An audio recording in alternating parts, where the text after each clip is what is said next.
Maaf Bu, terlambat. Kenapa hari ini kok terlambat? Macet Bu di Suhan. Tasnya mana hari ini? Tadi sudah gitu. Maaf ya Bu. Ya Allah. Udah kok nggak salib? Oh iya. Maaf Bu. Lain kali jangan bilang keras Iya. ya. Nanti tuh pasti mengganggu fokusnya. Oh iya. Maaf ya. Sebelumnya, apakah ada yang nggak masuk? Ada. Siapa yang nggak masuk? Afifah Bu. Kenapa? Afifah ini sama sekali. Sakit Bu. Masuk terus. Iya. Enggak. Semoga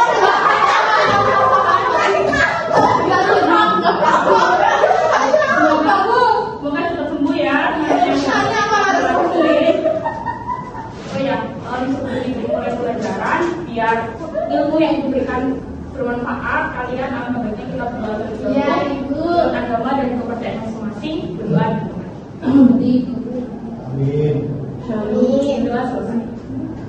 Oke, sebelum ibu mulai pelajaran, mungkin di meja yang memang berserakan, kita tolong untuk dimasukkan ke tas dulu. Kita fokus sebentar untuk belajar.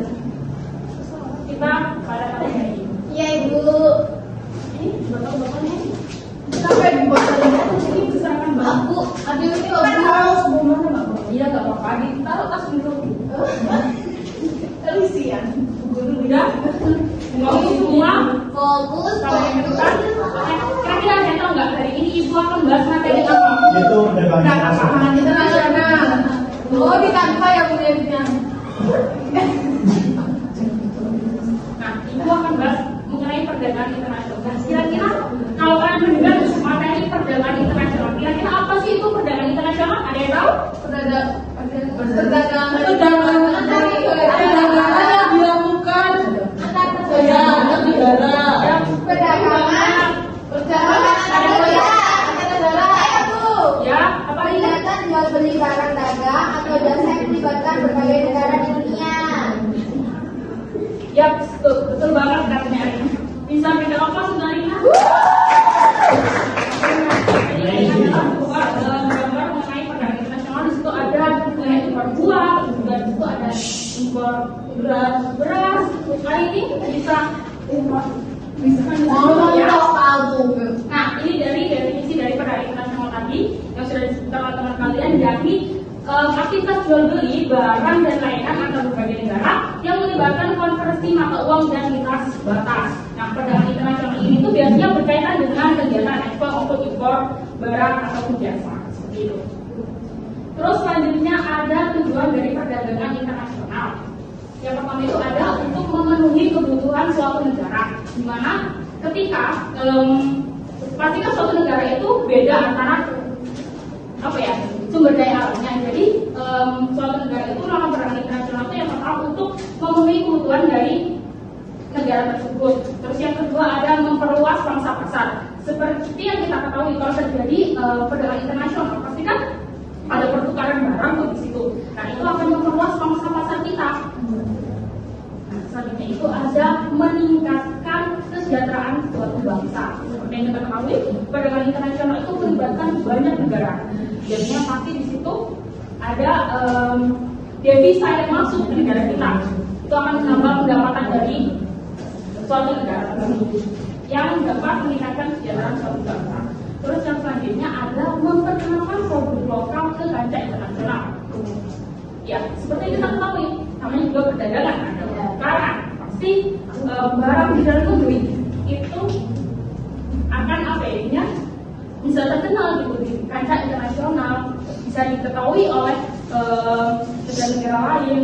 Ya, terus yang kelima ada memperkuat hubungan diplomatik antar negara. Dengan perdagangan internasional, suatu negara itu dapat memperkuat hubungan diplomatik atau apa ya, kerjasama dengan negara lain, sehingga hubungan suatu negara itu bakal terjalin dengan baik gitu.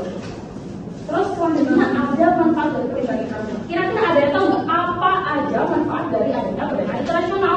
Bu, menambah daya saing. Betul. Dan meningkatnya perekonomian dan terciptanya lapangan kerja baru. Ya, betul banget. Dan kata Dani dan Agnes mungkin bisa diberikan apa dulu?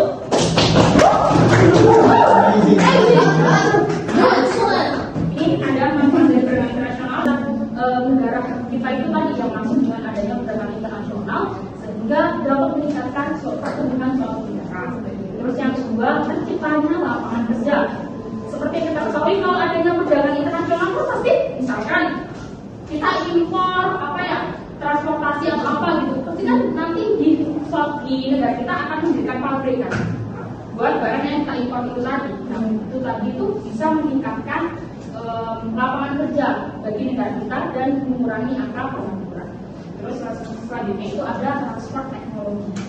Karena kita misalkan contohnya itu kayak Jepang ke kita itu misalnya berkaitan dengan teknologi. Jadi kan dari situ kita bisa mengambil ilmu dari negara yang kita jadikan sebagai tempat untuk perdagangan internasional tersebut. Gimana sih kira-kira Jepang kok bisa ya teknologinya maju, Tiongkok kok bisa ya teknologinya maju, kita maju semua. Belum maju ibu. Belum maju tapi Indonesia.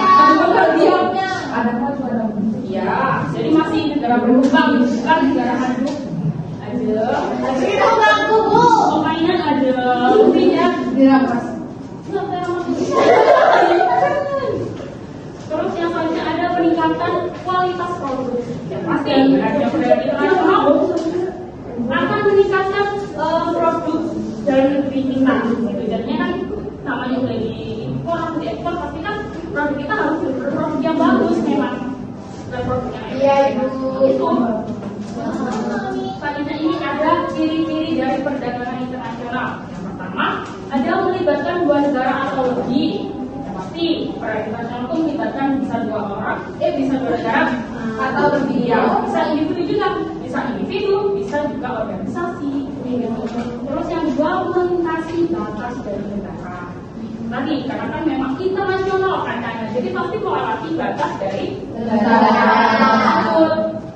Selanjutnya diatur menggunakan yang ketiga ada menggunakan mata uang asing. Yang sudah disebutkan tadi itu menggunakan dolar, biasanya dolar Amerika untuk perdagangan internasional.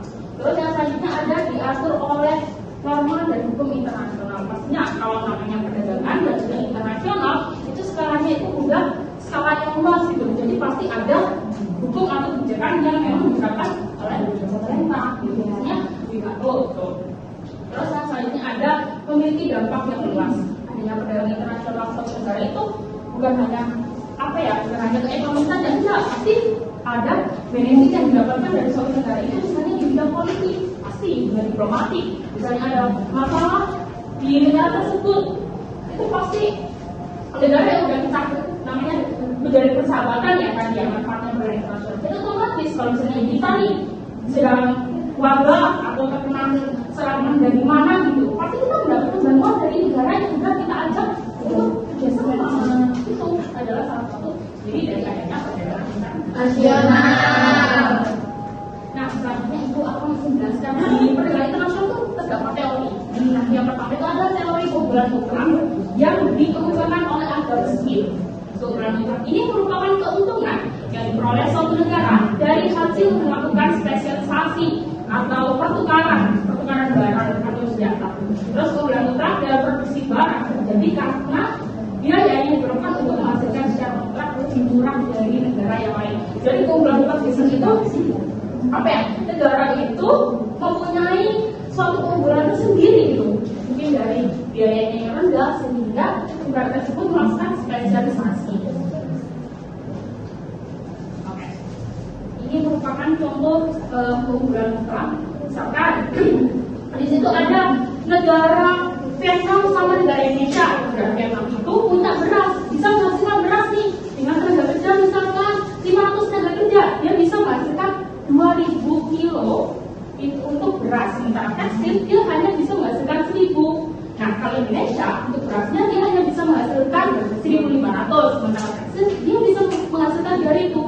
Jadi seorang pekerja di Vietnam itu dapat menghasilkan beras yang lebih kan daripada Indonesia. Nah, kesimpulannya Vietnam itu akan mengekspor beras ke Indonesia, sedangkan Indonesia itu akan mengekspor tekstil ke Vietnam. Kenapa? Ya karena dari produksi yang kita lihat itu Indonesia itu lebih unggul dalam produksi tekstil daripada beras, sehingga dia harus melakukan impor beras dari negara Vietnam.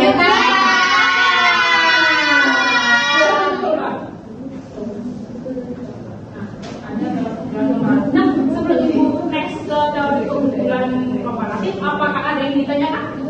Iya apa? Gimana kalau suatu negara itu nggak melakukan perdamaian internasional?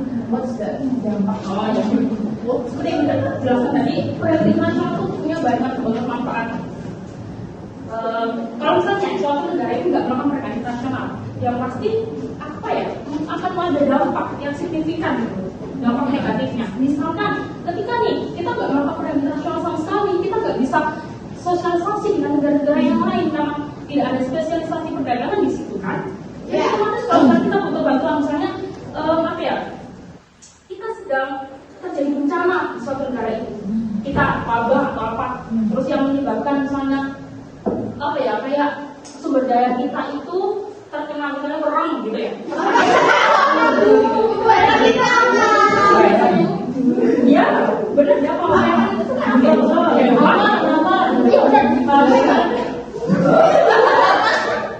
Legal. Kamu lihat baru aku bencana. Bencana itu. kalau pas kalian emang pas yang Praktek gila. Lalu praktek bu bencananya. Legal. Legal itu pakai usaha. Itu larang itu bu. ya bapak ampun, Bapak. nanti kita akan ada sesi Apa itu? Siapa itu? Pasti nanti kamu. bagi saya ya, setelah ibu selesai menjelaskan. Sekarang bisa diambil yang dulu. Masukin Del. Masukin Del. Kamu itu ketawa ibu. Bu, bilang bahwa itu kuning ada. Bu. Nanti ya, kalian berjaganya nanti. Sekarang itu dulu. Kita coba menjelaskan. Iya bu. Ya maaf ya ibu. Oke. Nah, selanjutnya tadi kan sampai ke ini ya, soalnya. Misalkan ada hama nih. Dan otomatis kita misalnya kurang nih dalam hal beras, masukan beras. Kalau kita nggak dapat perdamaian internasional, gimana? Karena iya kita nggak makan nanti sudah itu kan. Dalam terus kekurangannya kan di situ. Kalau kita ada perdamaian internasional, ya kita tinggal ya. Kita tinggal apa ya? Tinggal kita tolong gitu loh. Kita butuh pasokan beras nih, misalnya dari negara Vietnam dan sebagainya gitu. Jadi kalau kita sudah akan ada negatif kan menunjukkan. Ini mau nggak marah, mau bagaimanapun, maka harus ada perdamaian internasional. Sudah jelas kan? Jelas. Yang lain apakah ada yang ingin ditanyakan? Belum ada bu. Belum ada? Apa yang ditanyakan nih? Belum bu masih diskusi. Diskusi apa? Diskusi tentang teori lah bu. Oke. Nah, ibu lanjutkan ke teori keunggulan komparatif. Nah, teori keunggulan komparatif ini tuh dikemukakan oleh David Ricardo, di mana negara itu pasti mempunyai keunggulan mutlak dalam menghasilkan semua barang yang diperdagangkan. Namun selalu ada potensi keunggulan yang dapat diperoleh dalam perdagangan internasional selama biaya relatif untuk memproduksi barang antara sebuah negara dan negara lain itu berbeda. Nah, ini contoh dari keunggulan komparatif. Misalkan Kanada, dia bisa memproduksi 5 pasang sepatu, sedangkan Korea dia bisa memproduksi 4 pasang. Ini misalkan ini contohnya. Contoh. Terus Indonesia nih dia bisa menghasilkan 6 pasang sepatu, terus pasangan dia bisa menghasilkan 12 pasang. Maaf ya. Terus dari tabel di atas itu berarti Indonesia itu memiliki keunggulan mutlak dalam hal memproduksi sepatu maupun pakaian. Tetapi keuntungan tertingginya pada produksi pakaian. Indonesia kan pada produksi dia tetap bisa menghasilkan dua barang tersebut, tapi ada keunggulan tersendiri gitu. Namanya itu di keunggulan di pakaian gitu. Jadi kesimpulannya sebaiknya negara Indonesia mengekspor pakaian ke Kanada dan mengimpor sepatu dari Kanada, mendatangkan karena kan yang Kanada itu dia bisa menghasilkan 5 pasang ya gitu. Dengan demikian kedua negara tersebut dapat mengoptimalkan keuntungan, jadi terjadi spesialisasi gitu loh, ini sama-sama menguntungkan akan negara tersebut. Apakah itu ada yang lagi? Nah, sekarang waktunya berdiskusi kelompok. Jadi ibu akan membagi menjadi 2 kelompok yang terdiri dari 4 orang. Yang terdiri dari 4 orang nanti akan ibu pastikan membahas jam. Ya, 4 orang. Nanti ibu akan mengasihkan lembaran denda kalian yang akan kalian isi di sini, dan nanti setelah kalian berdiskusi di kelas waktu 10 menit, kalau kalian udah berdiskusi nanti kalian bisa maju ke depan 2 orang. Karena ini kan ada problemnya, ada punya kan, jadi ibu meminta untuk 2 orang yang maju ke depan. Bagaimana ada 2 orang? Bu, ini sisa 2. Ya, bisa gabung aja. Berarti 5 orang ya. Ya, berarti 5. Ini kelasnya kan kelasnya ada yang nyata ada 2 orang. Iya. Oke. Nah, sebelum diskusi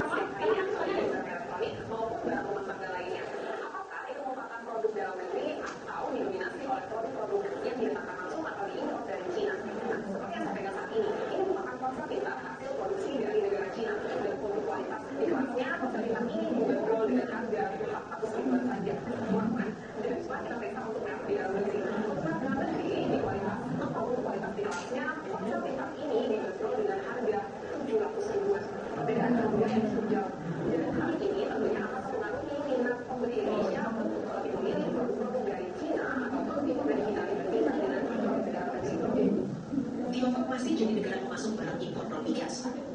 Data Badan Pusat Statistik terakhir menunjukkan sejak awal tahun hingga Juli 2018, Tiongkok masih menguasai impor sebesar 27,3%, disusul Jepang 11,5% dan Thailand.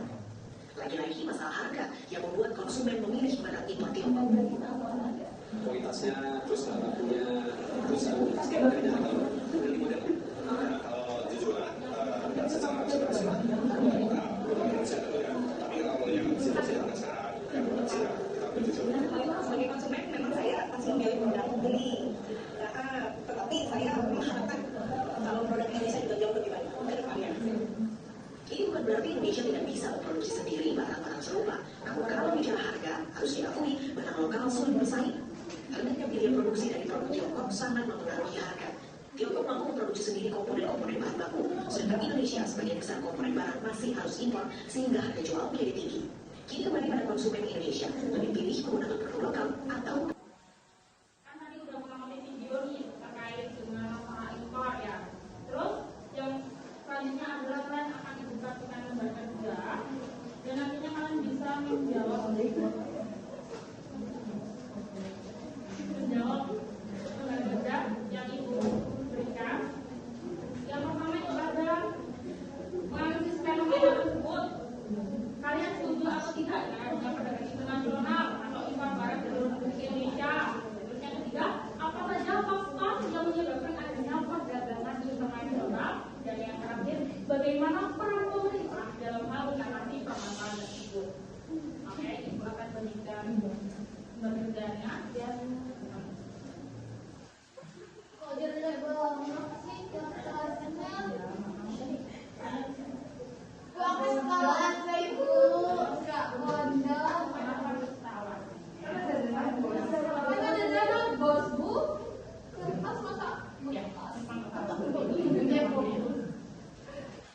baik, silakan dikerjakan. Ibu kasih waktu 10 menit, silakan berdiskusi. Bu, ini akan bertambahkan 10 menit. Bisa lebih ya, Bu. Ini kami itu aktif jangan gitu deh.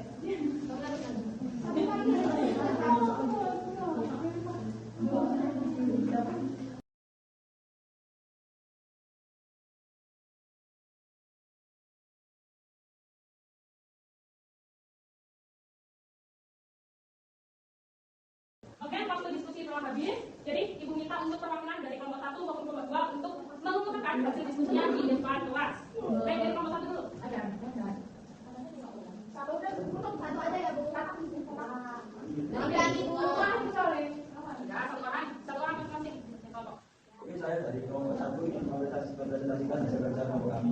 Nah, pertanyaan itu ada, misal kelompok kami itu setuju dengan adanya perdagangan internasional atau impor barang juga dari barang di luar negeri ke Indonesia.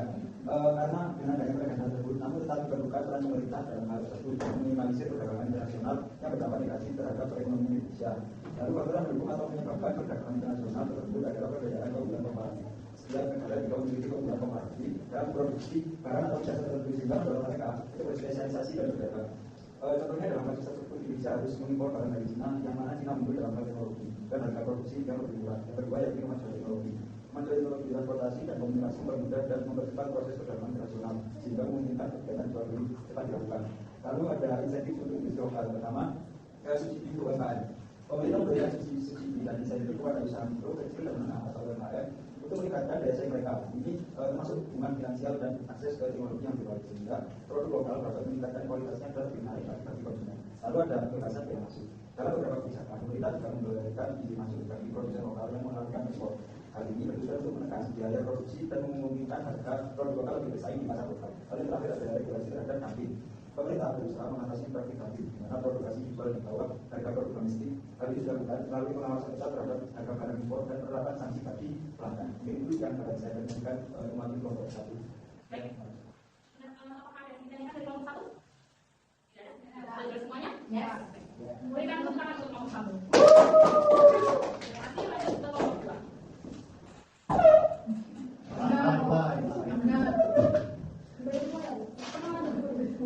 Nama saya Ajeng, saya dari kelompok 2, dan teman-teman saya ada Anggi dan sama Dava. Dari kelompok kami ini, Kami mencintai program negeri, pemerintah mempromosikan kebutuhan produk lokal melalui kampanye kesadaran masyarakat. Hal ini tujuan untuk meningkatkan preferensi konsumen terhadap produk dalam negeri dan mengalih ketergantungan pada impor. Dan yang terakhir ada pengembangan teknologi dan inovasi dalam meningkatkan pendidikan dan akses teknologi. Pemerintah berharap dapat menciptakan produk lokal yang tidak hanya kompetitif dalam harga tetapi juga dalam kualitas dan inovasi. Mungkin dari kelompok 2 kita lanjut. Nah, mungkin dari teman-teman kelompok yang lain apakah ada pertanyaan? tidak. Baik, kalau tidak sudah jelas semuanya? Sudah. Beri tepuk tangan untuk kelompok dua. Baik, terima kasih atas partisipasinya. Jadi dari diskusi tadi itu dari kelompok 7 ya mengenai perdagangan internasional. Namun juga masih diperlukan upaya pemerintah untuk menanggulangi dari masalah tersebut, masalah impor tersebut, sehingga biar masalahnya itu tidak semakin merembet ke berbagai sektor. Baik, itu tadi ya bisa Ibu jelaskan pada pagi hari ini. Kita melanjutkan ke materi selanjutnya di minggu depan. Mungkin dari yang sudah Ibu jelaskan tadi ini ada yang tahu Ibu telah menjelaskan apa saja? Kesimpulannya apa saja? Perdagangan internasional. Ya, Perdagangan internasional setuju. dari yang dijelaskan tadi itu apa aja yang dijelaskan? Ya, Jadi kita tadi telah membahas perdagangan internasional di mana perdagangan internasional ini kegiatan jual beli yang melibatkan antara negara dan dunia dan tujuan dari perdagangan internasional ini adalah untuk memenuhi kebutuhan suatu negara. ya betul banget. Berikan aplaus buat siapa? Jadi dengan perdagangan internasional maka bisa negara meningkat di mana KPI tersebut. Betul banget. Berikan aplaus juga buat anaknya. Iya ada. Adanya perdagangan internasional memperbanyak relasinya. Iya. Ya. Jadi dari teman-teman itu benar. Jadi yang dijelaskan tadi itu mengenai perdagangan internasional. Jadi terjadi perdagangan internasional itu kegiatan jual beli atau perdagangan barang atau jasa dari berbagai negara. Dan pastinya dengan adanya perdagangan internasional itu dapat meningkatkan pertumbuhan ekonomi suatu negara serta dapat memenuhi kebutuhan di suatu negara tersebut. Sehingga perdagangan internasional ini sangat dibutuhkan oleh semua negara yang ada di dunia ini. Sekian yang bisa disampaikan. Di depan akan kita bahas mengenai pertumbuhan ekonomi.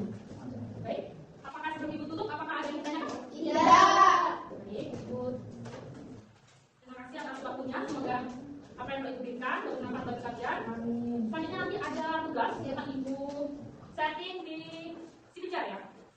Ya. Ya, ada di Sibijar. Kita akan lihat sendiri nanti tugasnya dikumpulkan nanti datanya jam 23.59.